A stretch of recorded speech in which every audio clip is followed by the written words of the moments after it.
Welcome to the Sisters with Swords podcast, where we explore God's Word and discover His design for women as we wield our weapons of warfare on the battlefield of everyday life. We're your hosts, Holly Knight and Janie Burkett. Hey there, sisters, and welcome to another episode of Sisters with Swords. Janie, I have something very specific I want to chat about today. Obviously, you don't know what it is, but it does involve you. Oh, great.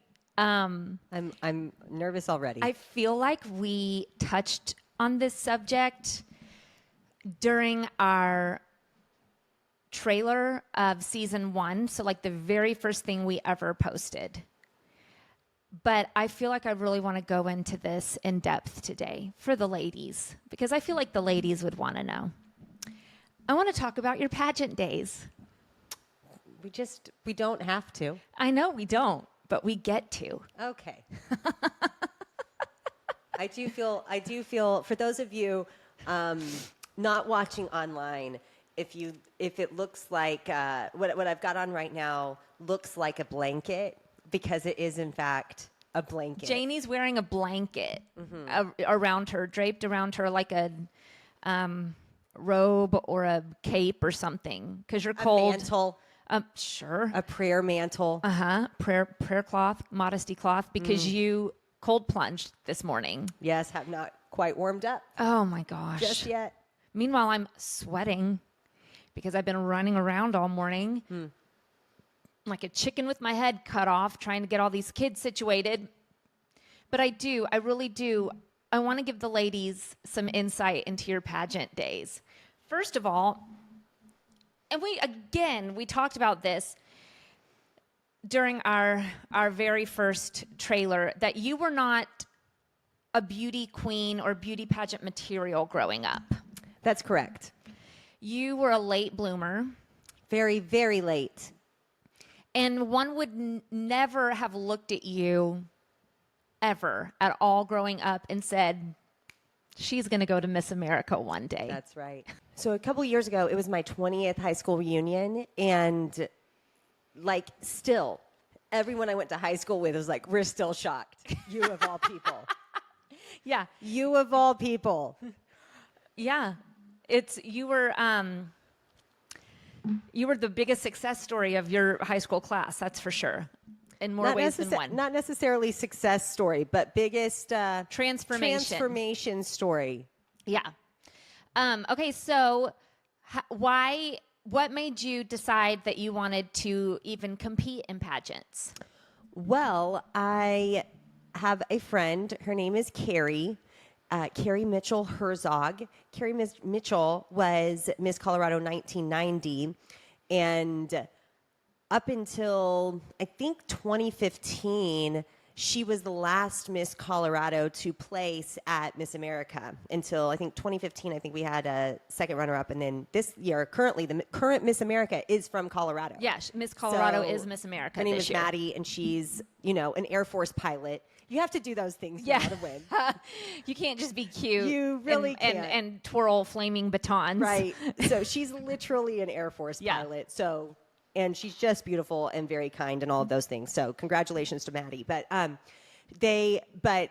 1990, Carrie was Miss Colorado, and she placed top 10 at Miss America. And she was a friend of our family, is a friend of our family. I actually still work with her, so it's so fun. But she had heard me play the piano, and my major in college was piano performance. And so at the time, I think talent was 40% of your score. And so she said, have you ever thought about competing in Miss Colorado? Because talent is 40% of your score. And I was like, oh, no, Carrie. I don't think that's possible for me. And she was like, you should come to Miss Colorado. It was like a couple weeks later, Miss Colorado was happening. She's like, you should come. I'm going to go. You can come and be my guest and see. And so I went and saw and was like, I could probably compete. Because here's a little known fact. literally half of the girls with the talent, they kind of make one up. So Oh, for sure. yeah. So I mean, are we going to go into detail or no? we're not. We're not. Because good. God bless them for Yep. putting in the work and getting themselves out there. Oh man, I've got. But we could. we I've really got could. stories. We're gonna keep it. We are. We're going to keep it locked up. Yeah. Okay. The power of life and death is in the power of the tongue. It so is. It is. Anywho's, I also sound like a man because I'm coming over, just, I don't even know what. I don't even think I've been sick, but I'm like, sound like a man. Yeah, it's deep today. Anywho's. So we went, I was like, oh, okay, I do actually have a real talent, so this is exciting. Yeah. And, anybody can work out and lose weight. And so Yeah. that's what I did. And I literally did not know how to walk in heels. And so No, you did not. I ended up moving in with Carrie and her family, and they had 3 small children at the time. They are not babies anymore, but they are precious. And I literally all around her house wore heels so I could get comfortable. And walking. she had you on an eating regimen, what you yes. could and could not eat. She had you on a workout regimen. Yeah. She had you practicing that piano day and night. She had you, learning how to walk, learning how to pose. Just whipped into shape. Yeah. It was like And pageant boot camp. It was pageant boot camp. And so, anyways, the first year I competed, I was first runner up and then competed again the second year and ended up winning. And then, after that, went to Miss America, came home, crowned somebody else, bada bing, bada boom. That was it. And that was it. That was your pageant experience. So you spent, I think, a total of like 2.5 years doing pageants. 2 years, 3 years. Yeah. Yeah. And that was your career. Yeah. Your illustrious my career. My illustrious pageant career, 2-ish years.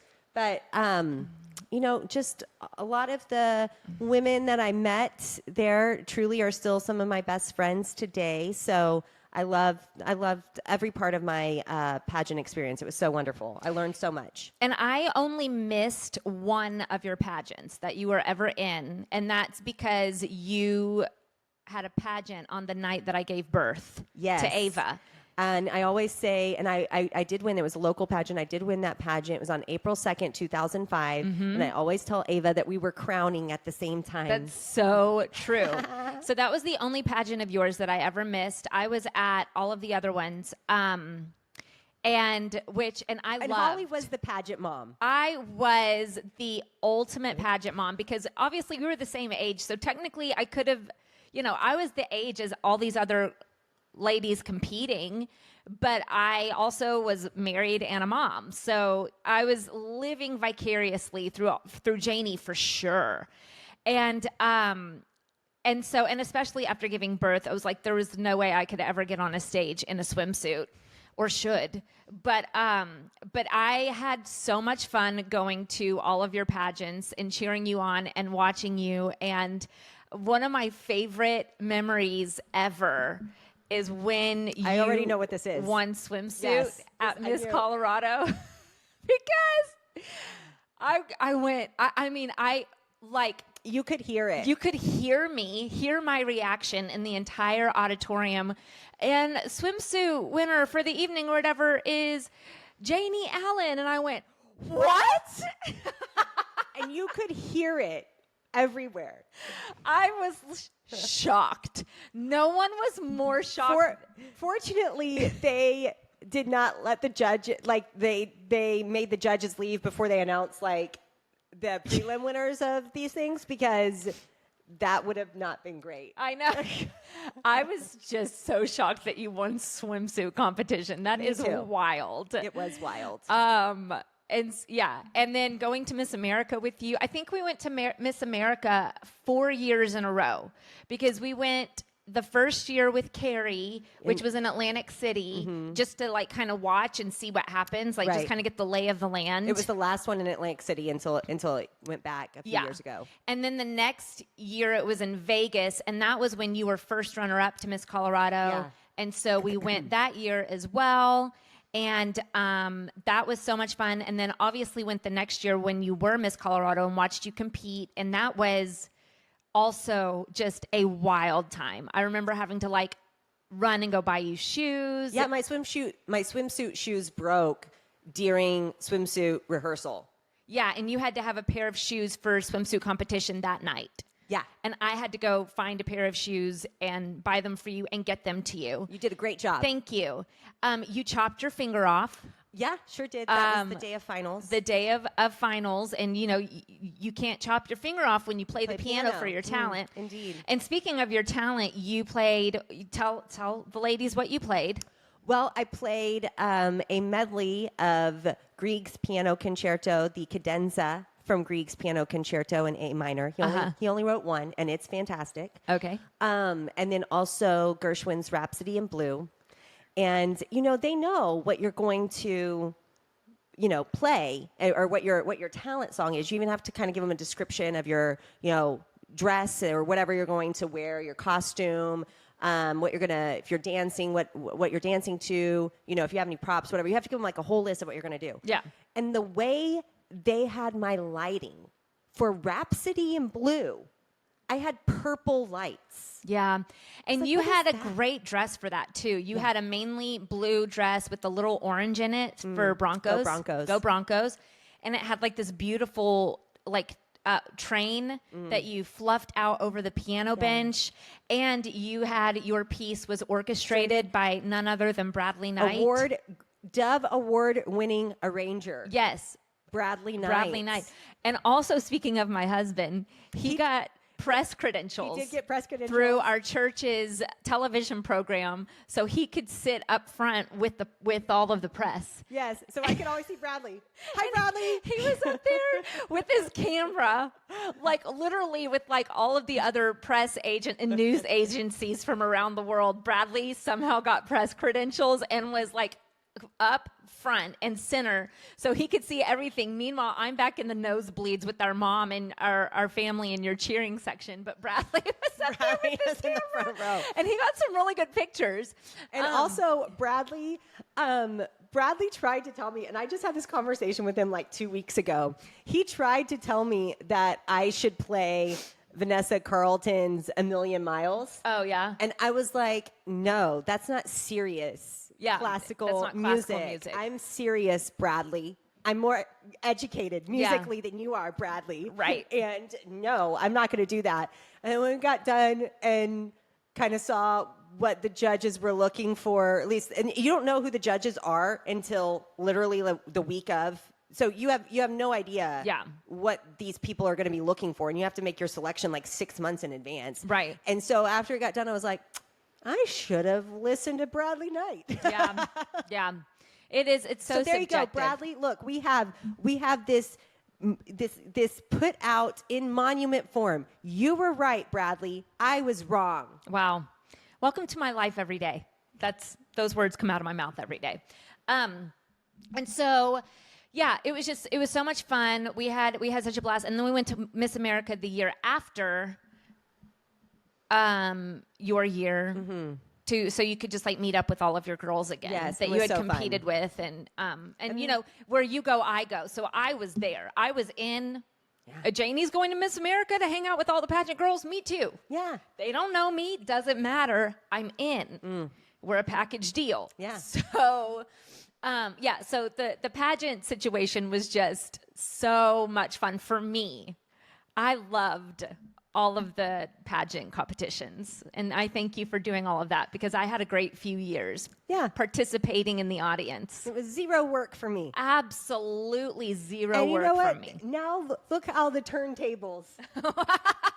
Because now you're doing all of the work for this podcast, and I just show up. Yep, it's the same. It's kind of the same. Look how the turntables.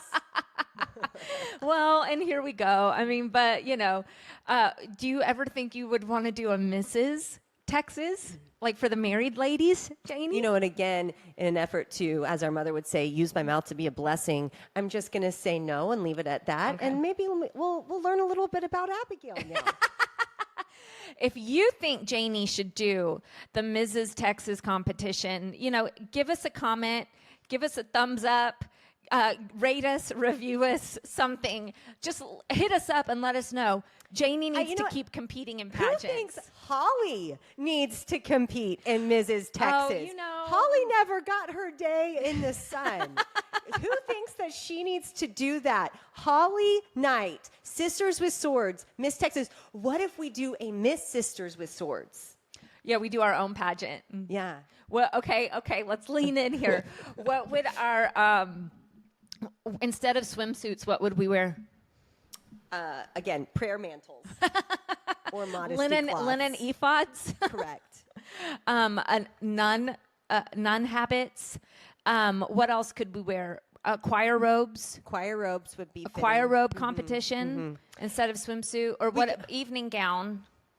Evening gown is going to be, your Sunday best. Sunday best. Sunday best. Okay, Sunday best. Okay, and then we're definitely, we could have a gifts of the Spirit instead of talent. Okay.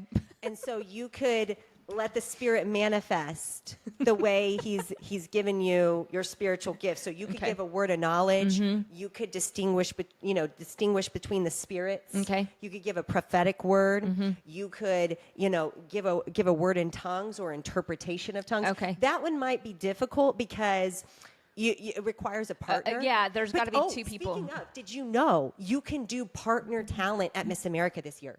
What? So like ballroom dancing, you could do ballroom dancing with a partner. I just saw this the other day. They have to wear all black.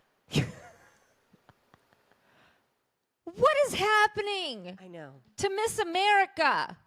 I know. Take it back to the 90s. Right. Just let's take America back to the 90s. That. Okay.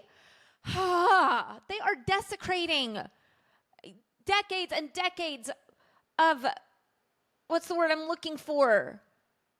A legacy, history, tradition. That's the word, tradition. Decades of tradition. Okay, so the spiritual gifts, that could be one. Your onstage question would be like, I would just say, okay, recite Matthew 18:15 through 19. Go. And you would just have to know it. Yeah. And just... You would win that part, Janie. But the very final question is going to be something super controversial. Oh, okay. Like the onstage question? Yeah, it's going to be like, do you believe in predestination, tulip, ready, go? Are you pre-trib, mid-trib, or post-trib? And back it up. Ready, go. Pros and cons of cessationism. Go. So that's our format, ladies. Yeah.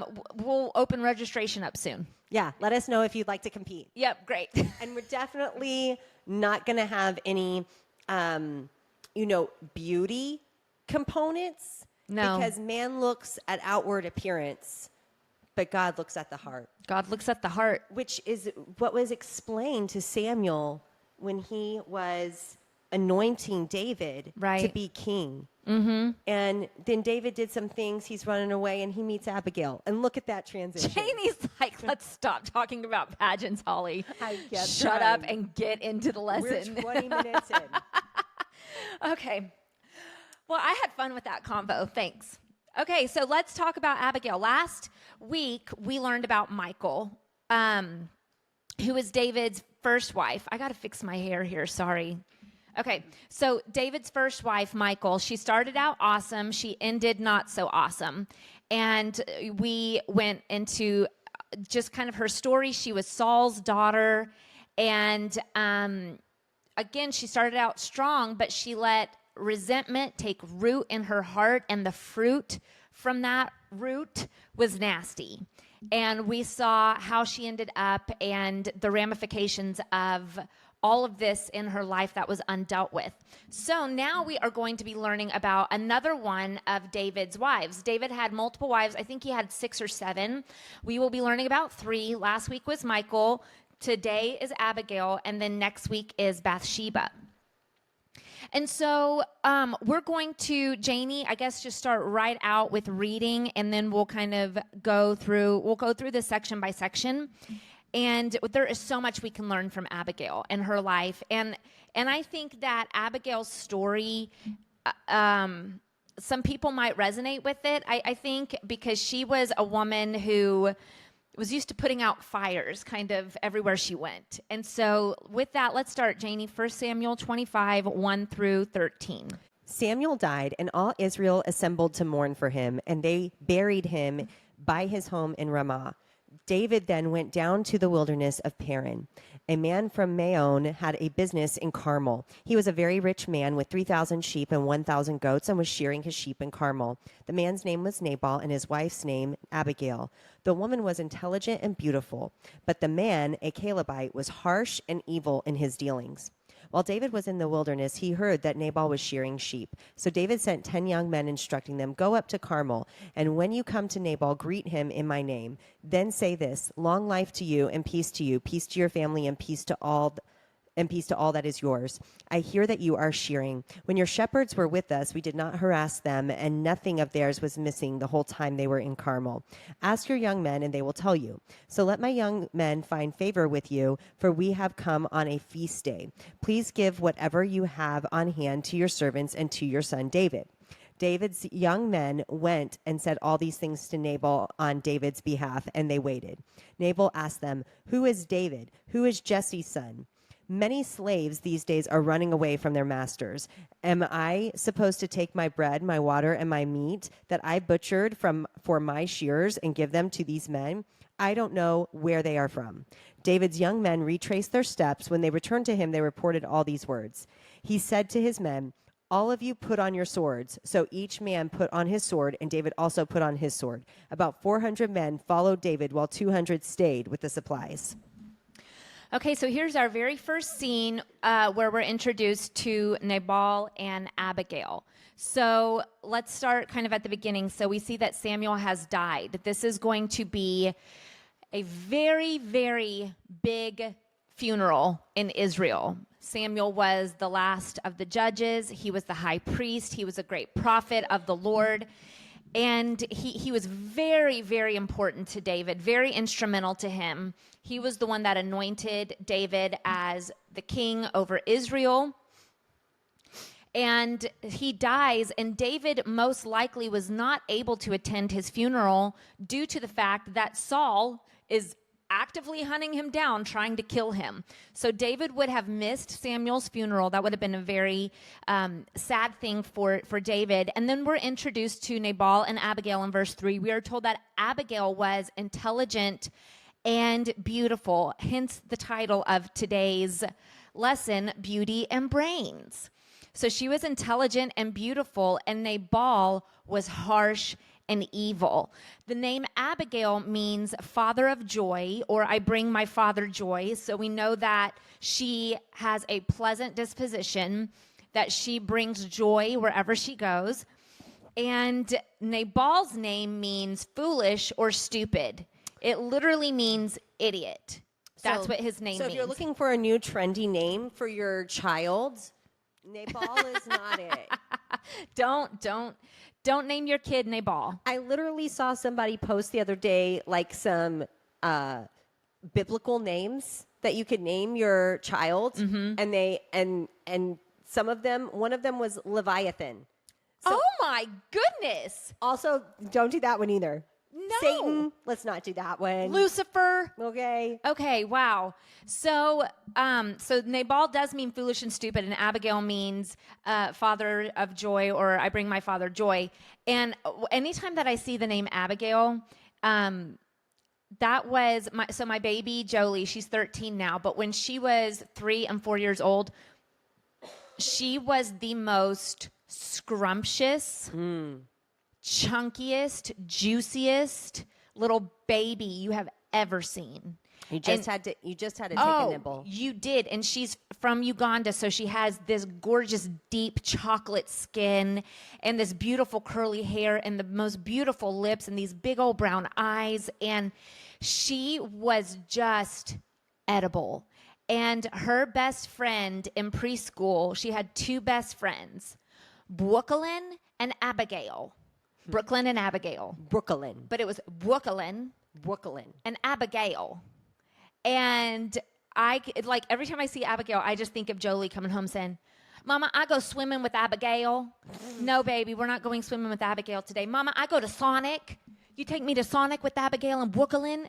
No, baby, not today. But every time I see Abigail, I'm like, oh my gosh, I just hear Jolie's little voice saying, Abigail and Brooklyn. So David was in hiding out in the wilderness. He had 600 men with him.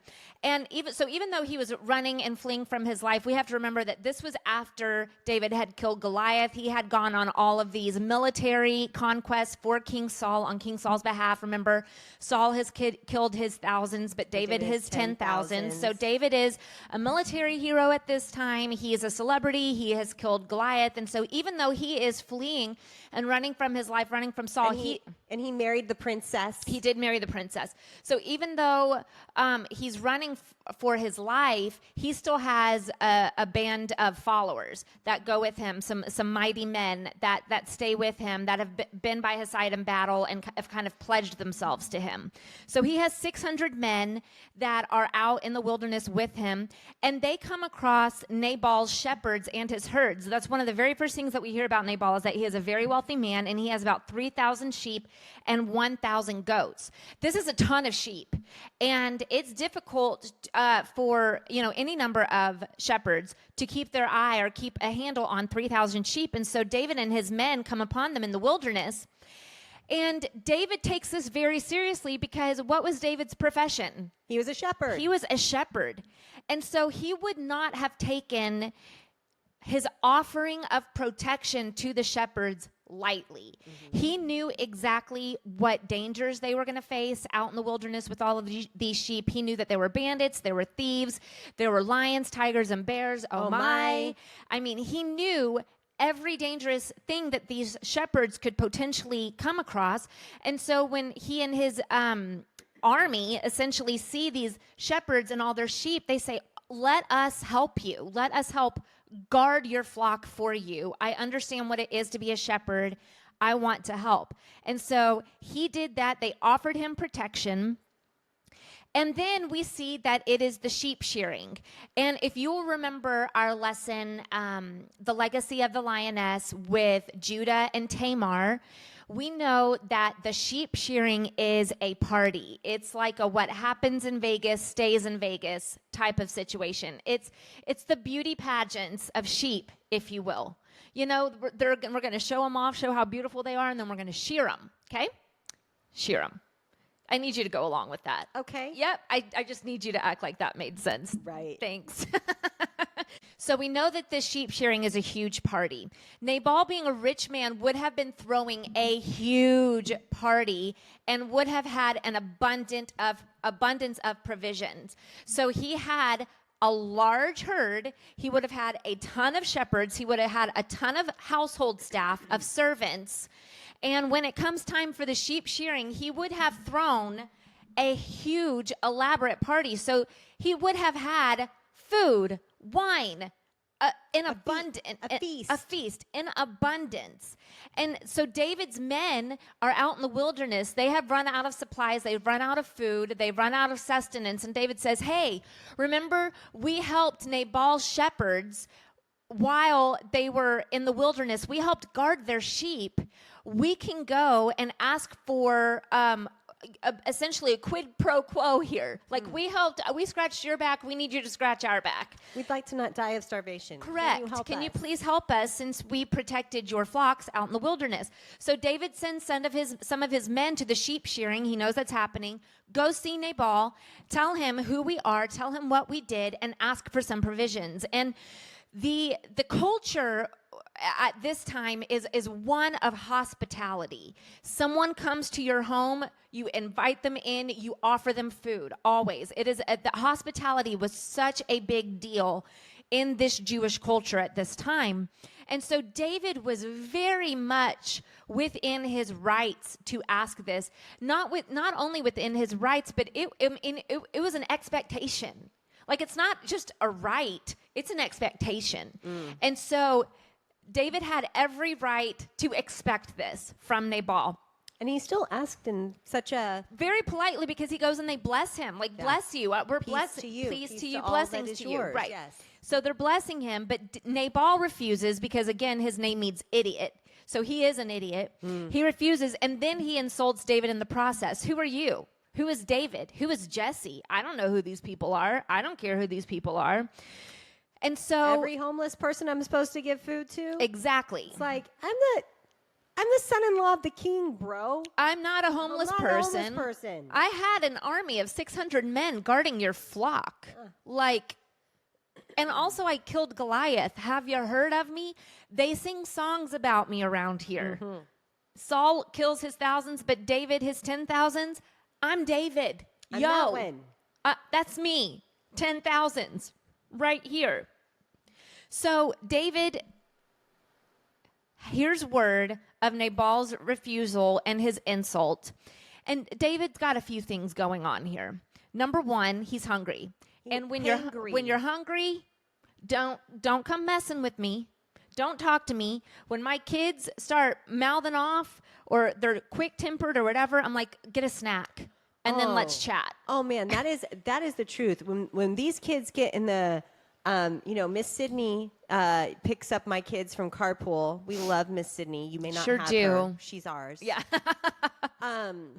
She is our family forever and amen. And our number one family favorite. Oh, for sure. Absolutely. If you had to pick between me and Sydney, you're choosing Sydney every time. Absolutely. If I had to pick between Jake and Sydney, Sydney's a number one. Yeah, that's true. Anywho's, Sydney, also, it's not her first day. Right. So Sydney be picking up these kids from carpool and shoving food in their mouths. Yeah. Because if they don't get a calorie in their mouth the second they get in the car, then they are literally hitting, punching, sword fighting. My kids made up a sword fighting game the other day with paper in a plastic bag, like a Ziploc bag. Yeah. And they were slapping each other in the face with the Ziploc bag. Okay, so that's what Sydney's dealing with. And she knows by now, if you don't shove calories in these kids, these little boys. We need to help get that blood sugar up. So even at 2, 4, and 6, whatever they are, 2, 5, and 6, one just had a birthday. Yeah. About to have a birthday, whatever. You know what? It's hard to keep track. Right. Even at that age, these boys are literally fighting if they don't get food in their mouths. Yeah. And you know what? It's a tale as old as time. That's what we're about to see here. Nothing's changed. There's nothing new under the sun. Nothing new under the sun. So David hears of this insult from Nabal, and just number one, he's hungry, and all of his men are hungry. They've run out of food. So problem number one. Problem number two, he is running for his life. He is being actively hunted by Saul still. So he is emotionally unstable. He's digestively unstable. And then this is right after Samuel has died. So he's reeling from the fact that Samuel, someone very important to him, has died. He probably wasn't able to attend the funeral. He's running for his life because Saul is hunting him like a madman. Man, he's hungry. He's been away from his wife, okay? And so now, here comes Nabal insulting him and refusing to feed him after David and his men protected his sheep in the wilderness. And David ain't having it. He said, enough. He's ready Men, to go fisticuffs. grab your swords. Yeah. We're going to battle. Now, sun's out, guns out. sun's out, guns out. Locked and loaded. Here we go. So he grabs 400 of his men and says, we're going to Nabal. I mean, scorched earth. Strap on your swords. Scorched earth. And Nabal was going to feel the brunt of David's hunger and exhaustion. And so that's where we left off. Janie, let's pick up in verse 14 and read to 35, and let's see what happens here. And maybe we have a heroine, a beautiful woman who comes in and saves the day. We'll see. You know, it's called Sisters with Swords, so... Yeah. I bet there's a lady that comes through. There's a lady somewhere. Okay, one of Nabal's young men informed Abigail, Nabal's wife, look, David sent messengers from the wilderness to greet our master, but he screamed at them. The men treated us very well. When we were in the field, we weren't harassed, and nothing of ours was missing the whole time we were living among them. They were a wall around us, both night and day, the entire time we were with them herding sheep. Now carefully consider what you should do, because there is certain to be trouble for our master and his entire family. He is such a worthless fool. Nobody can talk to him. Abigail hurried, taking 200 loaves of bread, 2 clay jars of wine, 5 butchered sheep, a bushel of roasted grain, 100 clusters of raisins, and 200 cakes of pressed figs, and loaded them on donkeys. Then she said to her male servants, "Go ahead of me, I will be right behind you." But she did not tell her husband Nabal. As she rode the donkey down a mountain pass hidden from view, she saw David and his men coming toward her and met them.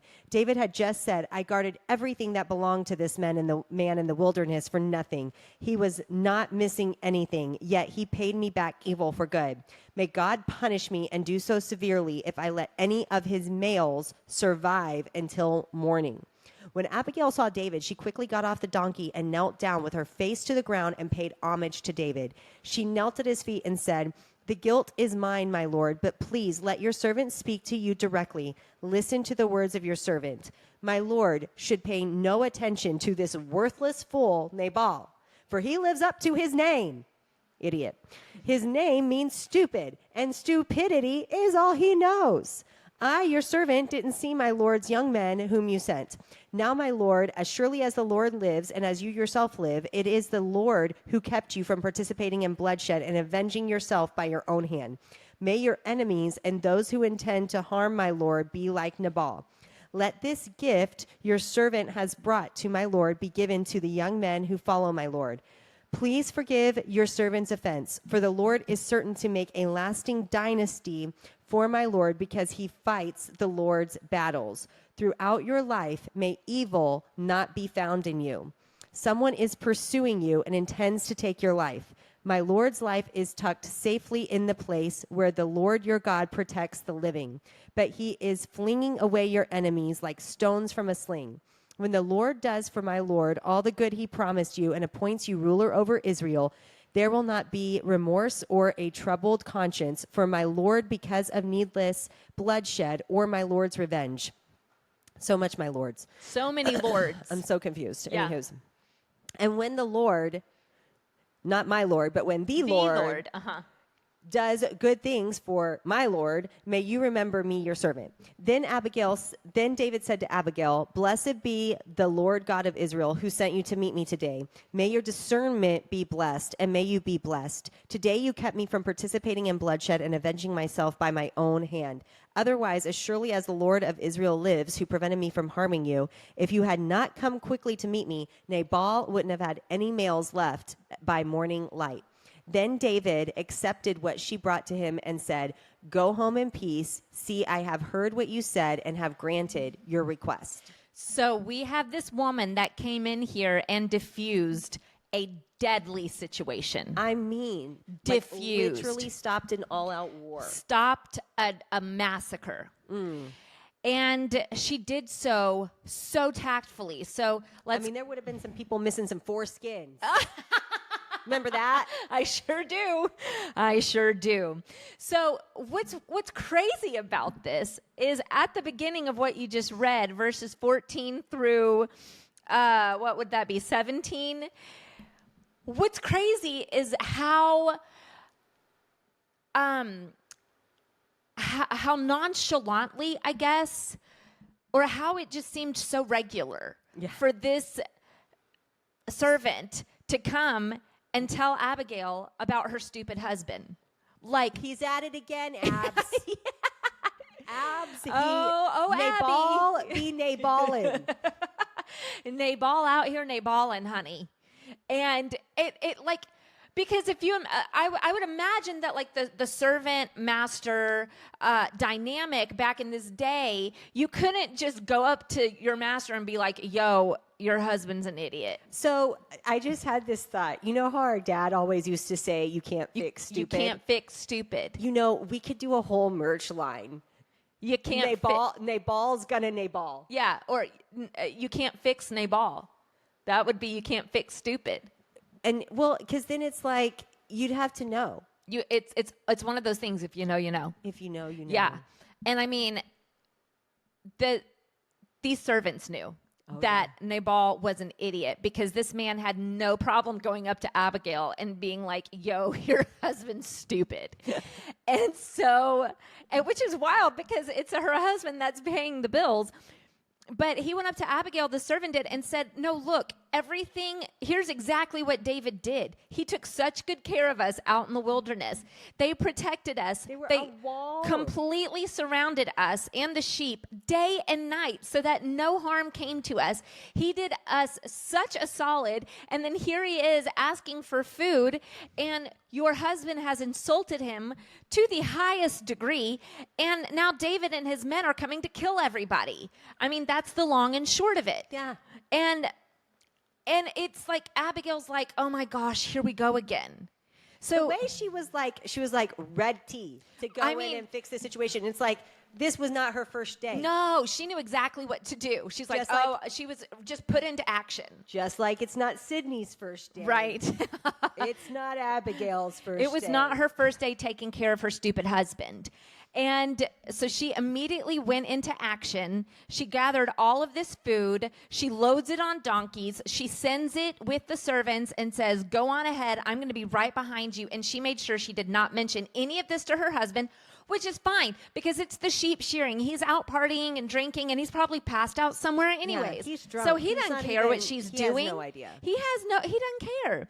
So she rides the donkey down the mountain. She sees David. She gets in front of him. Again, as a woman, she should have no business approaching David or speaking to him in any way. But not only does she approach him, she makes herself low. She makes herself humble. And she first speaks with her body language before she speaks with her mouth.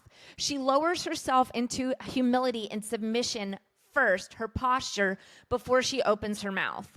And the first thing that she says is, my Lord. She is immediately attributing honor and submission to David, and she calls herself his servant. So her beauty and humility immediately disarms David, because remember, one of the things that was said immediately about her was that she was a beautiful woman. She's beauty and she's grace. She's Miss United States. Yeah, Sandra Bullock. If you haven't seen Miss Congeniality, A number one. Get that in there. one, or oh gosh, what's the other one with what is it called? With Kirstie Alley, R.I.P. I have not watched that one. I don't know. Oh gosh, what's that one? That one's hilarious. Okay, I have not watched that one. So Miss Congeniality, go watch it. Yeah.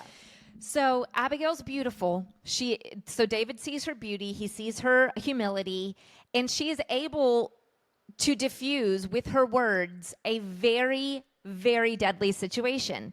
So she immediately says, look, I've got this husband Nabal who insulted you, and I am so sorry, because he's stupid, and his name means stupid, and he lives up to his name. Like, she's not covering for him. And I mean, she's not making excuses for him whatsoever. She's just saying, look, trust me, I get it. He's insulted you. Welcome to my life. I live with this man. I know what he's capable of.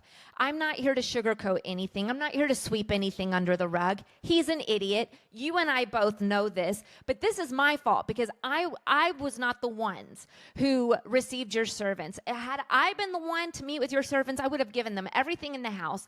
But unfortunately, they met with my husband, and he's stupid. So she's taking the blame here and saying, this is my fault. And so then she says in verse 26, God sent me here to you, David, to keep you from committing murder by killing my husband. So she is appealing to God's goodness. She says, look, the reason I'm here today is I am a messenger from the Lord to interfere in this situation here, so you don't have blood on your hands, buddy. You can't have blood on your hands as the next king of Israel. And she offers gifts to appease David's anger. She brought as much food as she could possibly load up on a donkey. It wouldn't have been probably enough to feed his entire army, but it would have been enough to make a statement. Like, look, I mean business here. I know you were rebuffed. I know you're upset, and I know you're hungry. Let me help you here. Let me help you out. And then in verse 28, she prophesies over David twice. She says, please forgive your servant's offense, for the Lord is certain to make a lasting dynasty for you because he fights the Lord's battles. Throughout your life, may evil not be found in you. So she's saying there's a lasting dynasty that's going to come from you, and throughout your life, may evil not be found in you. And we know that both of these things are true. He is a man after God's own heart, and he does have an enormous dynasty that's coming after him. So she prophesies over him. She adds a very lovely touch in verse 29 by reminding him that he was taking 400 men with 200 left behind at the camp. He was taking these 400 men to do what God could do as easily as throwing a pebble out of a sling. What do I mean by that? Verse 29, let's read it. Someone is pursuing you and intends to take your life. May the Lord, my Lord's life is tucked safely in the place where the Lord your God protects the living, but he is flinging away your enemies like stones from a sling.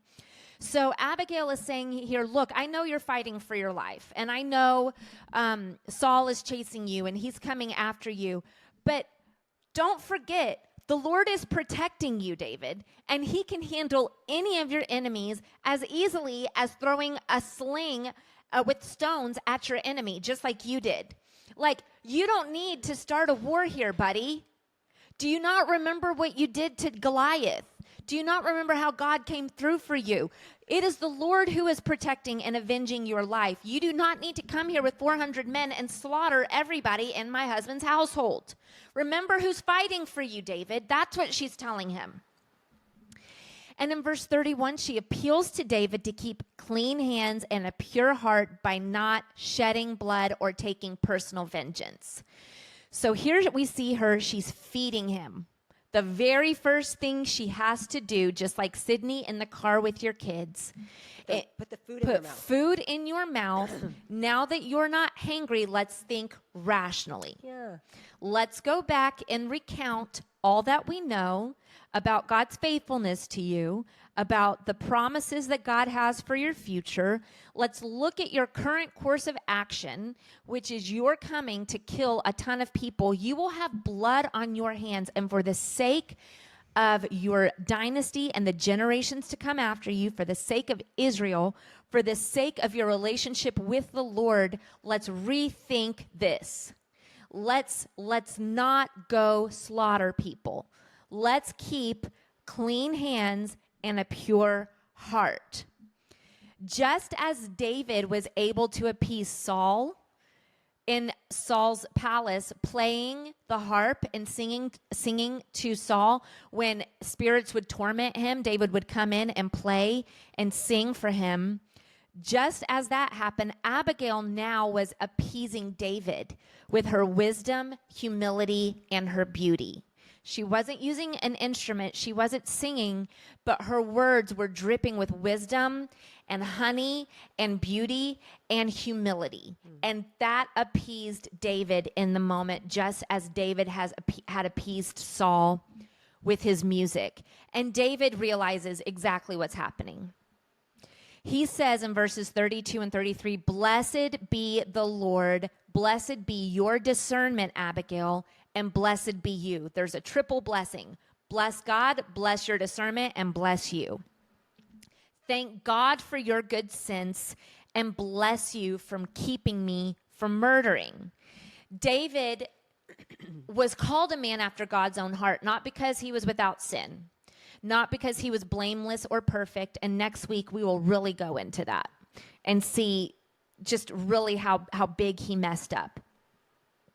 But he was called a man after God's own heart because he learned to acknowledge his sin quickly to the Lord and to those he had wronged. So when Abigail, when faced with the truth of what he was actually doing, when faced with wisdom and sound counsel, his eyes were open and he said, "Oh my goodness, what am I about to do here? I'm about to have blood on my hands.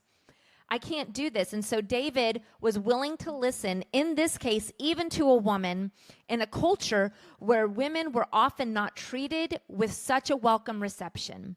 Not only does he listen, but he responds and humbly receives the gifts that she had brought. The gifts of food, the gifts of wisdom, the gifts of prophecy, and the gifts of blessing. So not only did he listen to her and receive her, but he received all of the gifts that she brought as well. And that's where we see the man after God's own heart here interacting with this beautiful, intelligent, wise woman, Abigail. So let's finish up this story, Janie. Read verses 36 through 44. Then Abigail went to Nabal, and there he was in his house, holding a feast fit for a king. Nabal's heart was cheerful, and he was very drunk. So she didn't say anything to him until morning light.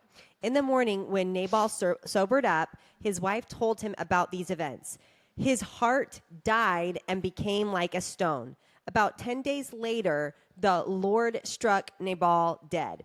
When David heard that Nabal was dead, he said, "Blessed be the Lord who championed my cause against Nabal's insult and restrained his servant from doing evil." The Lord brought Nabal's evil deeds back on his own head. Then David sent messengers to speak to Abigail about marrying him. When David's servants came to Abigail at Carmel, they said to her, "David sent us to bring you to him as a wife." She stood up, paid homage with her face to the ground, and said, "Here I am, your servant, a slave to wash the feet of my Lord's servants." Then Abigail got up quickly, and with her 5 female servants accompanying her, rode on the donkey, following David's messengers. And so she became his wife. David also married Ahinoam from Jezreel, and the two of them became his wives. But Saul gave his daughter Michal, David's wife, to Palti, son of Laish, who was from Galim. Okay, so this is a pretty fun ending to this story. So in verse 36, unbeknownst to Nabal, he is able to celebrate in this lavish party only because Abigail had mediated between him and David and had stopped David from delivering death to their door. I think it's interesting that the Bible uses that Nabal threw a party fit for a king when David was to be a king, but he wouldn't give any of it to David. Like, you're refusing David and insulting David, the one that would be king, and here you're throwing yourself a party fit for a king, and you ain't no king, but you wouldn't actually entertain the king. So I love that play on words there. And again, he's only able to have this huge lavish party because Abigail had gone and put a stop to an oncoming massacre that was about to happen, because David's intent was to kill Nabal and every male in his household. That would be any brothers, sons, fathers, Shepherd. uncles, male servants. I mean, which would essentially stop his line from continuing forever. And so that was what David was intending to do. And then we see in verse 37 that it said his heart stopped. So he most likely had a heart attack, a stroke, or a seizure, followed by a coma that he was in for 10 days. And then the Lord killed him, it said in verse 38. So clearly the Lord exercised vengeance on behalf of David, because David showed restraint and left vengeance to the hands of the Lord. God took care of it. First, verse 39, it says, when David heard that Nabal was dead, he said, "Blessed be the Lord who championed my cause against Nabal's insults and restrained his servant from doing evil. The Lord brought Nabal's evil deeds back on him on his own head." It is probable here that David had heard that Saul, to cut off his pretensions to the throne, had married Michal to Palti. So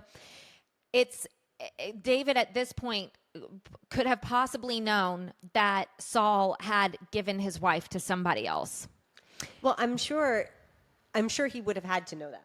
Because that would have been, that would have been front page of People magazine. Right. And so in a way, this justifies David taking in Abigail as another wife, even though, as we know, it was not unlawful for men to have more than one wife back then. But I mean, the grass did not grow under David's feet with this woman. I mean, not even, condolences for your loss. Get on the donkey and become my wife. He's dead. What a romantic proposal. Oh, he's dead? The romance abounds. His body isn't even cold in the grave yet. Go get that woman and bring her to me. She's mine. I know beauty and I know brains and I know wisdom when I see it. And this woman single-handedly kept a war from breaking out. Oh, and she's hot. Yeah. I'll take her. Well, and you have to think that, again, she like you said before, the servant clearly was accustomed to coming and telling Abigail, your husband is doing what he does. And she was clearly cleaning up the messes. So it had to be known throughout the land, the region at least that they were in, that this was a very rich man. He died and he was really stupid. But wow, did he have a great wife. Yeah. Yeah. I mean, everyone would have known that Abigail was keeping the show running over there. Mm-hmm. And so her actions and words were a very loud yes to David's proposal. But even in the face of receiving this proposal from David, she still continued to refer to herself as a maidservant, thereby continuing to express her humility and submissive spirit towards David. So even though her husband had died and she had received an offer from marriage from David, her humility remained intact. You know what this reminds me of? This reminds me of our mom. Okay. Because, my mom faithfully took care of my dad during all of his sickness. And, really not long after dad had died, the suitors started lining up for her. The phone started ringing. Yeah. She was a hot ticket. She was a hot item. Yeah. And Tim, congratulations. You won out, bro. You got the prize, buddy. And we love you. We do. Don't leave us or forsake us. That's right. T-bar. Okay. Number one in our hearts. So Abigail's humility remained intact. She was not prideful. I mean, I think she saw in her husband what pride did to the soul and to the reputation. But verse 42, it says, then Abigail got up quickly and with her 5 female servants accompanying her rode on the donkey following David's messengers. And so she became his wife. So this is interesting because at this time, David is still in the wilderness. He's not living in the palace at this point. He has not returned home because Saul is still actively trying to kill him. And so Abigail would have had to leave the comforts of a very wealthy household to go be united with David in the wilderness. And we don't know if David went and took over that household at that time or not, but at some point he probably did, because he not only acquired Abigail as his wife, but he also got possession of all of Nabal's wealth and property, which was situated near Hebron, where David later established his royal residence. So again, we don't know if David and Abigail moved in at that exact time, but eventually he did acquire all of that land and that property. But initially, Abigail had to leave all of that comfort to go live with David in the wilderness for a little bit. And so she was willing to give all of that up as well. So she was not only beautiful, not only wise, but she was humble, and she honored David, and she honored the Lord, and she honored his servants. Yeah, she did. She was an incredible woman. So she is prompt with her actions, generous with her gifts, humble in spirit, and wise in her own words. So here's Abigail's course of action, and just 10 easy steps to wrap this up. But I just wanted to go over this because the Lord gives us women wisdom in specific circumstances that I feel like is more nuanced. And I don't want to do like a general statement, but in some circumstances, I know I am able to diffuse my husband or to calm him down or whatever it is, because I have a wisdom about me with how to just chill sometimes. And there is a diffusing that has to happen sometimes. Now, sometimes my husband is the one diffusing me. It does go both ways.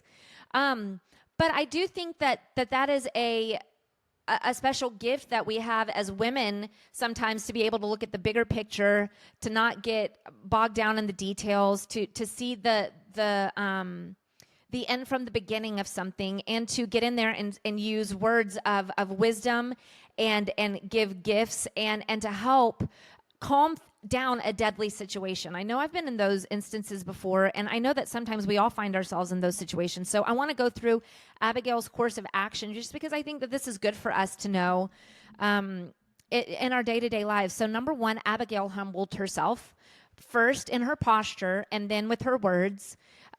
She was humble. Number two, she acknowledged the difficult situation. Like I said, she did not sugarcoat anything. She said, look, my husband screwed up and he's stupid, and his name means stupid. So he's acting as he should, as a stupid man.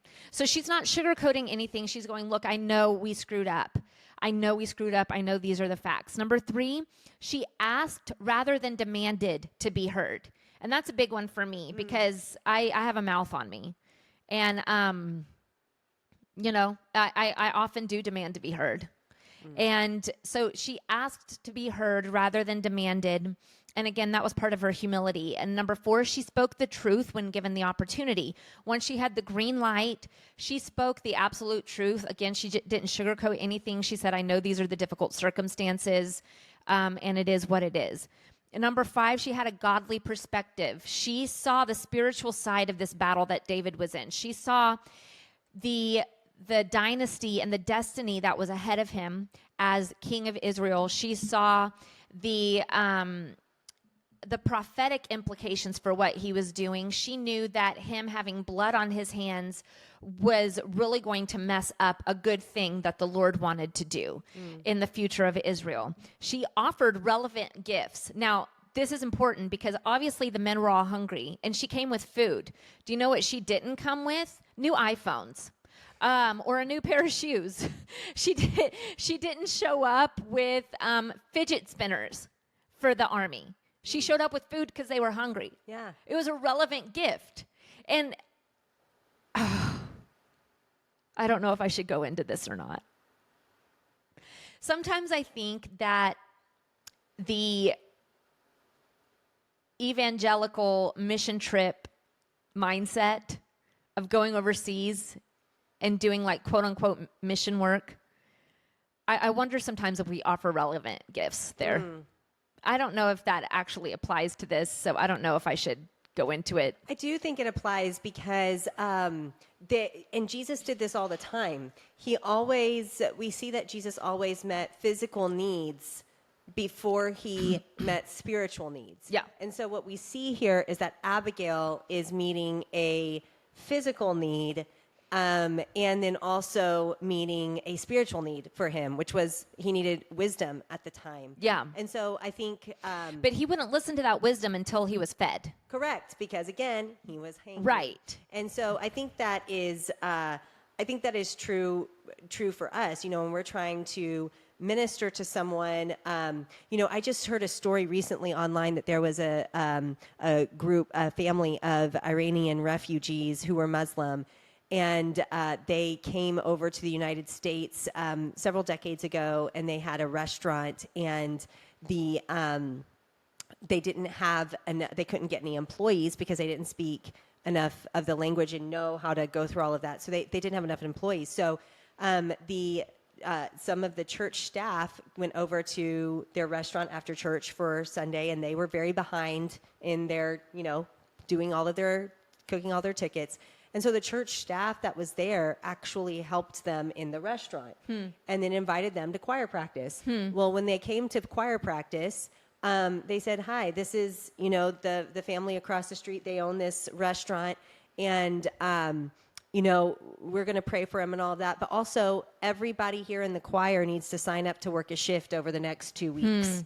And that's what they did. And so this family, it was the kindness of their needs being met that drew them to repentance. And it was Abigail's kindness and the needs of David being met that drew him to repentance. Yeah. And it's ultimately Christ's kindness to us and to our needs being met that draws us to repentance. Oh, that's a great story. Yeah, I love that. So offering relevant gifts in a situation like that, meeting physical needs, I think is so important before you can meet spiritual needs or even mental and emotional needs. The physical needs are kind of always trump everything. So offering relevant gifts, she acknowledged David's great purpose. She knew who he was. She knew what was in store for him. She knew the future of Israel under his leadership. And she was reminding him of that. Like, let me feed you, and then let me remind you of your purpose. Let's do that to our kids. Let me feed you, and then, okay, now that you've been fed, remember who you are, kid. Remember what the Lord has in store for you. And number 8, she recounted God's faithfulness in David's life. She said, look, you're concerned about all of these things, but do not forget that God is fighting for you, and God can handle any of these problems just as easily as you handled Goliath with a slingshot and a stone. Like, calm down, David. Calm down. Don't forget who's on your side here. Don't forget all them foreskins either, bro. Right. Come on. You remember the foreskins, buddy? How could we forget? Okay, yeah. Number 9, she reminded David of his future inheritance. And number 10, she encouraged him to keep his hands clean and his heart pure. And again, she's so wise. She offered him food and wisdom and sound counsel. And she did it all through humility. And it appeased a very deadly situation. And not only that, but David said, okay, I know a good thing when I see one. And you're hot, Abigail, and you're smart, and you kept me from becoming a murderer, and come be my wife. Yeah. And that's the story of Abigail. That's what went down with her. She had beauty and brains. And she knew how to use both, honestly. I mean, they were both an asset to her beauty and her brains and her wisdom. And yeah, I love the story of Abigail and Brooklyn. But I love this story of Abigail, and I love the fact that she I'm not advocating for calling your husband stupid, but she was just like, look, let's call a spade here. My favorite is, his name means stupid, and stupidity is all he knows. That's it. I mean, you can memorize that Bible verse. You can. Maybe we will. His name means stupid, and stupidity is all he knows. Let's put that on a mug or a T-shirt. But I'm not advocating calling your husband stupid, but apparently she was having to deal with this guy all the time. And it was the last straw, I think. Yeah. But Abigail is a hero, and I love learning about her, and I think there's so many great things that we can learn from her story here.